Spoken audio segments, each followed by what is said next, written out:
Properties in Mysuru. ಇದು Bhogadi to ಗದ್ಗೆ road main highway. ಈ ಹೈವೇಗೆ ಅಡ್ಜಸೆಂಟ್ ಒಂದು ದೊಡ್ಡದು ಫಾರ್ಮ್ ಇದೆ, ಫುಲ್ಲಿ ಡೆವಲಪ್ಡ್. ಸುಮಾರು 11-12 ವೆರೈಟೀಸ್ದು ಟ್ರೀಸ್ ಇದೆ. 4 ಬೋರ್ವೆಲ್ ಇದೆ. 4 ಬೋರ್ವೆಲಲ್ಲಿ 2 ಯೂಸ್ ಮಾಡ್ತಾರೆ, ಅಷ್ಟೊಂದು ನೀರಿದೆ. Full red soil, tar road adjacent. 3 ಕಡೆಯಿಂದ ರಸ್ತೆ ಇದೆ. ಒಂದು ಹೈವೇಗೆ, ಒಂದು ಸೈಡಿಂದ 2 ರೋಡ್ ಬರುತ್ತೆ, ಅಲ್ಲಿಂದನೂ ಇದೆ. ಇದು ನೋಡಿ ಜಾಯಿಂಟ್ ವೆಂಚರ್ಗೆ ಕೊಡ್ತಾರೆ, ಅಂದರೆ ಫಾರ್ಮ್ ಪ್ಲಾಟ್ಸ್ ಮಾಡೋಕ್ಕೆ. ನೋಡಿ, ಯಾರಾದರೂ ಜಾಯಿಂಟ್ ವೆಂಚರ್ ತಗೊಂಡು ಫಾರ್ಮ್ ಪ್ಲಾಟ್ಸ್ ಏನಾರು ಮಾಡೋಂಗಿದ್ರೆ ನನಗೆ ಸಂಪರ್ಕ ಮಾಡಿ. ಕ್ಲಿಯರ್ ಟೈಟ್ಲ್ ಇದೆ, ಸಿಂಗಲ್ ಓನರ್. ನೋಡಿ, ನೀರು ಈ ಥರನೇ ಇರೋದು ಎಲ್ಲ ಬೋರ್ವೆಲ್ಲೂ. ಈ ಥರ 2 ಬೋರ್ವೆಲ್ ಓಡಿಸ್ತಾ ಇದ್ದಾರೆ ಅಷ್ಟೇ, ಮಿಕ್ಕಿದು ಆಫ್ ಮಾಡಿಬಿಟ್ಟಿದ್ದಾರೆ. ಅಷ್ಟು ನೀರೇ ಬೇಕಾಗಿಲ್ಲ ಇವರಿಗೆ. ಬೌಂಡ್ರಿ ಫುಲ್ಲು ಮೆಶ್ ಫೆನ್ಸಿಂಗ್ ಮಾಡಿದ್ದಾರೆ.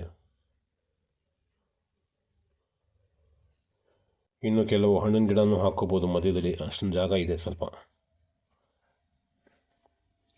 ಇದು ಟಾರ್ ರೋಡ್ ಅಡ್ಜಸ್ಟ್ಮೆಂಟ್ ಇರೋದ್ರಿಂದ ಈ ಫಾರ್ಮ್ ಪ್ಲಾಟ್ ಮಾಡಿ ಬೇಕಾದ್ರೆ ಸೆಲ್ ಮಾಡ್ಬೋದು.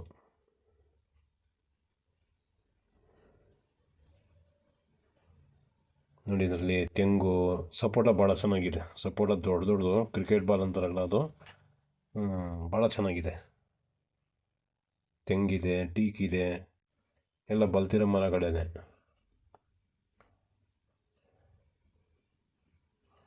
ಅಡಿಕೆ ಇದೆ.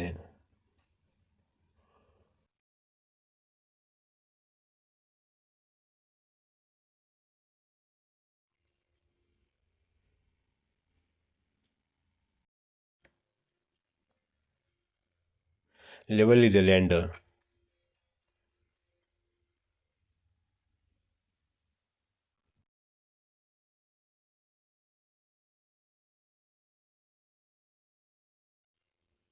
ನೋಡಿ, ಈ ಥರ ಸ್ಪ್ರಿಂಕ್ಲರ್ ಬಿಟ್ಟಿದ್ದಾರೆ.